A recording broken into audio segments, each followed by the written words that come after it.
E aí galera, tudo bem? Chegamos no Diálogos Urgentes 7 sobre a evangelização da sociedade brasileira.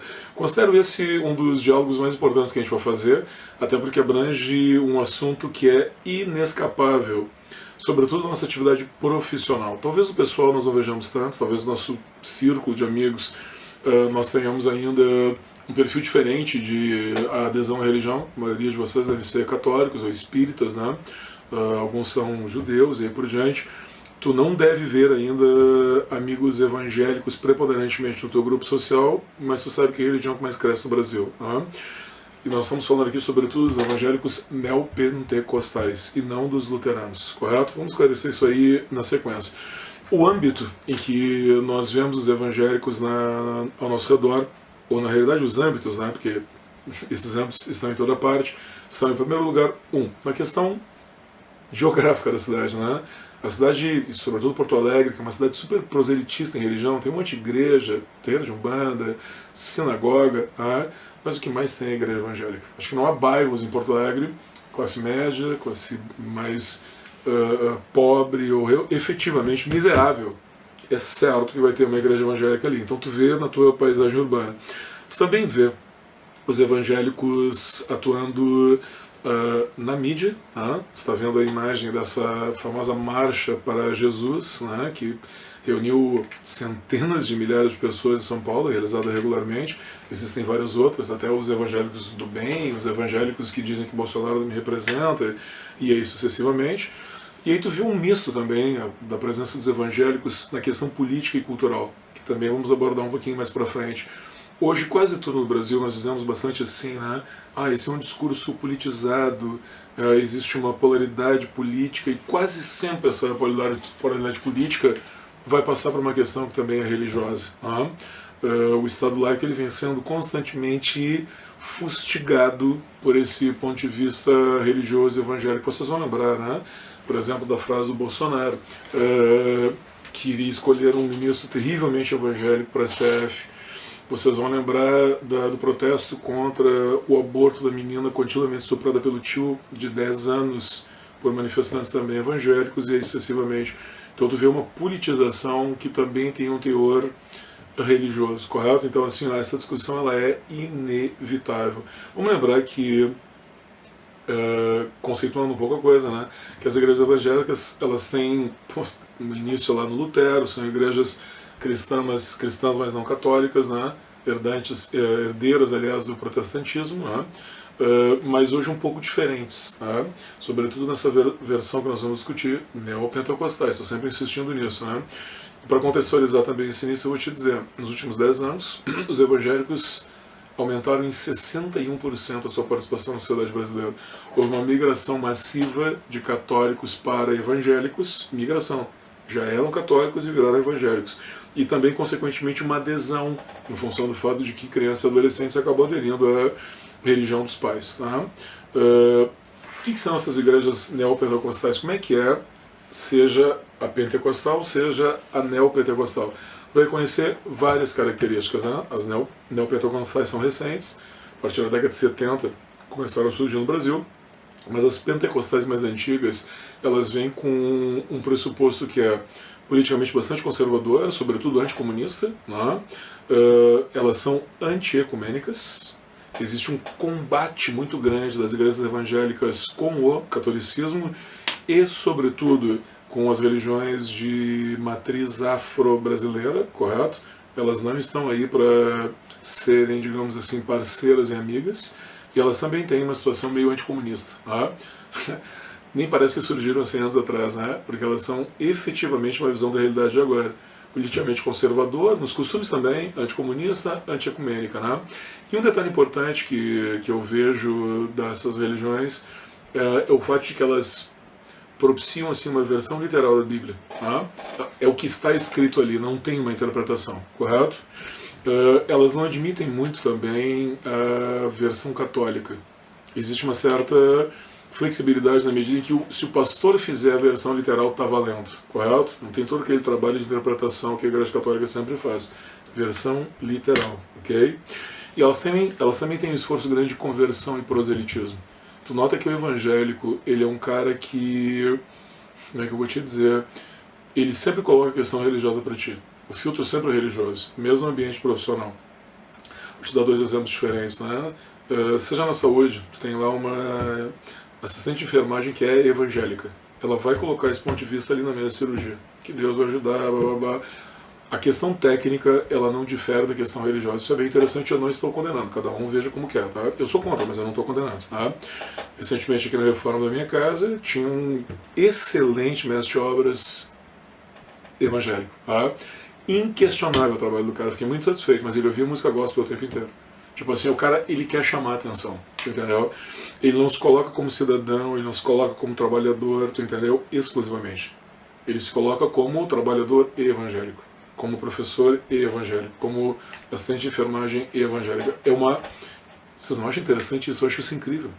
Católicos, judeus, os próprios caras das religiões afro-brasileiras, os espíritas, não existe um certo respeito a um espaço laico da cidadania. Os evangélicos, eu acho que não tem muito esse respeito aí. Tá?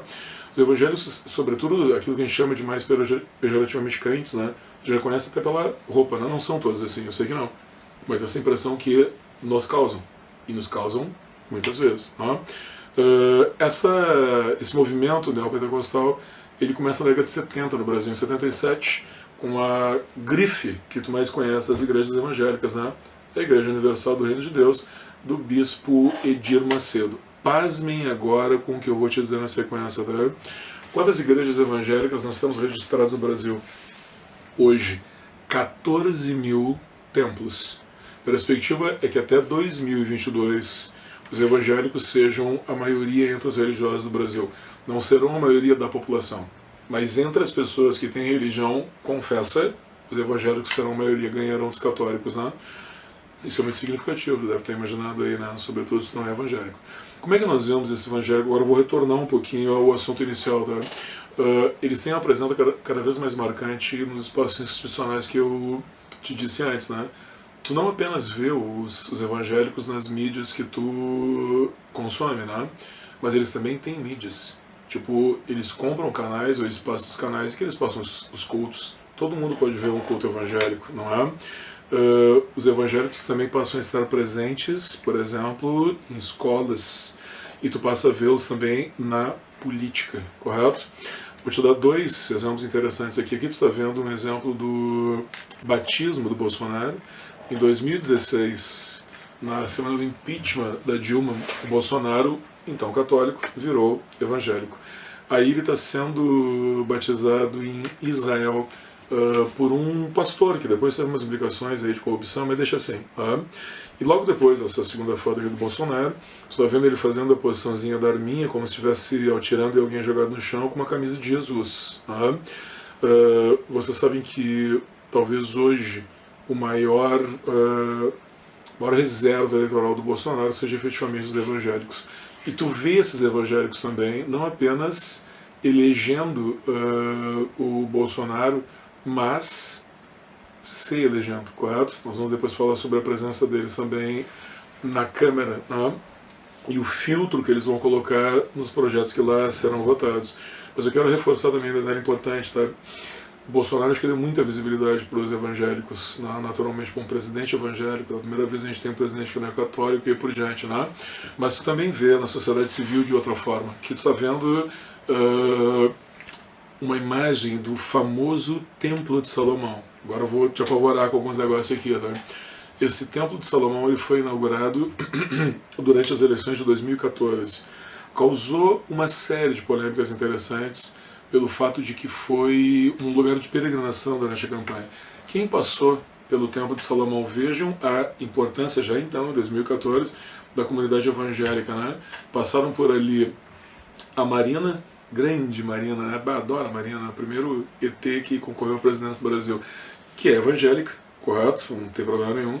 Passaram por ali a Dilma Rousseff, que sempre se declarou de formação não religiosa, né? Uma pessoa sem religião, ateu, né?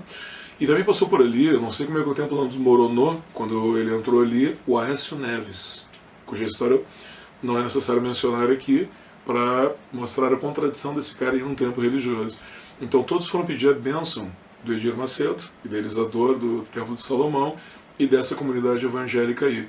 Só para vocês terem noção, o Templo de Salomão ele tem capacidade para abrigar durante os cultos 10.000 pessoas. 10.000 pessoas. É um gigantinho, basicamente, é um estádio, correto? Vejam também que no Templo de Salomão tem a condição de abrigar 1.300 crianças em escolas bíblicas. Tu vê que o proselitismo agora começa na criança. Lembra que já fizemos um Diálogos Urgentes também sobre o homeschooling, lembra? Sobre o desejo das comunidades evangélicas de ensinar os seus filhos em casa, para não terem acesso, porque não querem, à educação do Estado laico. É uma situação, vai pensando, velho, é uma situação que talvez você não imaginasse. Nós temos a situação do STF, como mencionei antes, de visibilidade, né? Ministro terrivelmente evangélico, e nós temos uma situação que pouco realmente alardeada pela mídia, todos vocês devem ter visto, mas eu acho pouco analisada, né? Sobre o ponto de vista religioso, daquela pastora, Flor de Lis. Vocês lembram da Flor de Lis? Que matou o marido, com o qual ela tinha 50 filhos adotivos, porque a religião não lhe permitia se separar. Desculpe eu rir. Mas é uma situação que assim, então como tu não pode separar, para não infringir o matrimônio religioso, tu comete o assassinato. Estranho, né? Bem estranho. Bom, mas aí nós temos a visibilidade dos evangélicos na nossa sociedade. Essa visibilidade ela começou a ser bastante notada a partir da década de 90, em função da Constituinte de 88. Veja que situação, né? Justamente a Constituinte que propunha o Estado laico, o pluralismo religioso, relegou a Igreja Católica a um segundo plano. Vocês entendem?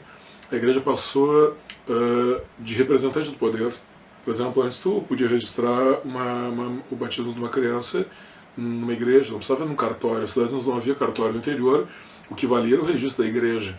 O casamento era registrado na igreja.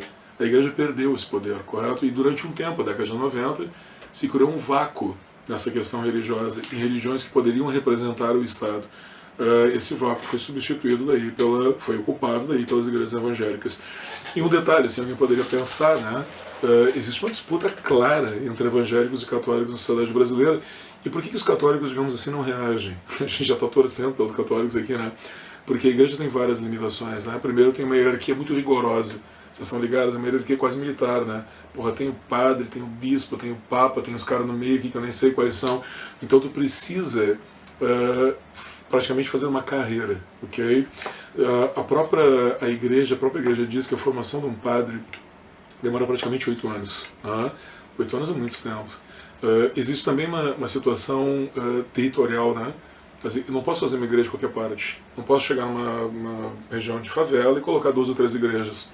Mas eu vou ter 2 ou 3 igrejas evangélicas. Católicas eu não posso fazer. Existe uma hierarquia que tem que ser respeitada. Entre as evangélicas não. Essas franquias são bem mais livres. Existe também o problema da comunicação, né? Se vocês são católicos ou vão à missa, foram em alguma oportunidade recente, cara, essa missa ela é sempre a mesma coisa. É a mesma coisa há séculos. Pelo menos ela parou de ser rezada em latim, agora é rezada em português. Se vocês compararem a dinâmica de uma missa, onde é comum as pessoas dormirem, e a um culto evangélico, o culto dá de 10 a 0. Por isso que houve um movimento das igrejas carismáticas, né, dos padres que fazem canções, dancinhas e por diante, erguei as mãos, tipo o Padre Marcelo e por diante, né, para que fosse possível combater os evangélicos, mas não funcionou muito. Né? Então a proliferação das igrejas evangélicas e o atendimento às comunidades mais remotas, naturalmente, dá de 10 a 0 das igrejas católicas. Né? Vou voltar um instante para a questão da presença política. Vejam como é que é o crescimento dessas orientações políticas no Brasil. Né? Essas medições elas já são são feitas de uma forma bastante antiga já, né? E os primeiros caras que tu vai ver evangélicos vão surgir na Câmara em 1940. Mas tu vê, é uma presença pouco significativa, e aquele cara ali, entre 1945 e 1970, a maioria desses evangélicos são naturalmente mais luteranos do que neopentecostais, que só vão aparecer a partir da década de 80, já com um número significativo. E nós vamos ter, pessoal, na Câmara agora mais de 80 deputados que estão ali efetivamente com uma coloração evangélica. Tu te lembra que são 513 deputados, né? Então tu tem uma bancada significativa, uma bancada que vai interferir na votação e na discussão, no posicionamento da discussão do Estado laico com o prisma religioso. Isso aí, para mim, isso vai crescer, ok? Certamente vai crescer. E isso para mim talvez seja o mais significativo que nós estamos vendo até agora. A questão religiosa, ela está hoje completamente agregada, infiltrada, colada, tu pode dizer tatuada no Estado laico, correto? Essas religiões, elas também têm uma peculiaridade interessante, né, que é propagarem uma teologia da prosperidade, entendeu? Tipo assim, ao contrário do catolicismo, da humildade e tal, o negócio é trabalhar, ganhar dinheiro e viver bem, progredir, ter uma vida honesta, religiosa, mas ganhar dinheiro não é um pecado, não é uma ganância, mas também não é o estímulo à ganância, mas também não é um pecado. Existe um discurso, essas duas expressões são perfeitas para esse momento agora, muito pragmático. Tu entendeu? Trabalha, faz o que tem que fazer, ganha teu dinheiro e a vida é essa e tu vai para o céu. Diferente de um discurso mais elitista, filosófico, correto? Complexo, que a Igreja Católica ainda mantém. Detalhe importante, né? Nesse caso, na Igreja Evangélica, o enriquecimento é visto como uma bênção, ok? Tanto que o bispo de Macedo, que tem uma fortuna estimada em 2 bilhões de reais, deve ser efetivamente muito abençoado. Então nós ficamos pensando, pô, mas esse cara é rico, ele ganhou dinheiro e tal, mas ele é um exemplo nesse tipo de situação, em função da teoria da evangelização via a prosperidade, ok? É claro que essa prosperidade tem um custo, né, que é o dízimo, que a gente já vai discutir. Se nós estamos pensando assim, agora tu vê que eu estou me isentando de colocar aquela coisa preconceituosa, então tu vê, né, essa é uma igreja para pobre, explorado, analfabeto. Não estou dizendo isso. Eu acho que essas igrejas, elas muitas vezes talvez explorem, e eu acho que muitas vezes elas têm um papel significativo na sociedade. Vou te dar 2 ou 3 exemplos, tá? Os pastores hoje, evangélicos, talvez eles sejam o maior instrumento de recuperação de presidiário no Brasil. Eu tenho certeza que as igrejas evangélicas, é uma sacanagem dizer isso, porque o Estado não faz quase nada, mas é claro que as igrejas evangélicas hoje recuperam muito mais presidiários, tiram do crime, porque o crime respeita isso. Eu vou sair do crime organizado, que eu vou para a igreja, isso o crime organizado respeita. Agora, não respeita tu dizer que vai sair do crime para trabalhar honestamente. Aí eu acho que a igreja evangélica faz um bom papel. Como também faz nas comunidades onde o Estado está completamente ausente. Porque ele vai estar lá para te dizer, olha, não bate na tua mulher, olha, não bebe, entendeu? Olha, trabalha. Vocês entendem? Eu acho que isso é um papel que tem que ser considerado. A igreja evangélica está lá, a católica não está. Pensa bem nisso aí, Papa Francisco. Olha bem o papel que nós estamos fazendo como católicos. Estou falando em primeira pessoa plural, mas eu nem sou católico. Tá? Mas eu imagino que se tu está criticando os evangélicos, também vê o que eles estão fazendo de bom. Agora, é natural que tenha essa questão da exploração pelo caráter efetivamente muito flexibilizado dessa população. O que nós temos os evangélicos no Brasil é um imenso contraponto de uma necessidade que é espiritual, uma necessidade que não é só do Estado. O Estado pouco ou nada pode fazer. Tu vê uma igreja estendendo a mão na questão da orientação, na questão até hoje da escola, mas ele vai me dizer, tá louco, que escola essas crianças vão fazer? Bom, mas hoje não tem uma coisa, a pessoa vai apelar naturalmente para a outra. A questão do quesito escolar, efetivamente, o Estado está ausente. Na questão da violência doméstica, o Estado está ausente, a igreja evangélica não está. E por outro lado, realmente tem a questão da exploração. Essa é a necessidade. Tu vê uma máquina política usando isso como uma questão de exploração. Esse é o dilema, pessoal, que nós vamos viver politicamente, pessoal e profissionalmente na década de 2020. É inevitável que uma parcela dos meus alunos e dos teus pacientes, no futuro bem breve, seja também evangélico. É bom tu começar a pensar na situação agora. Aí valeu, até a próxima.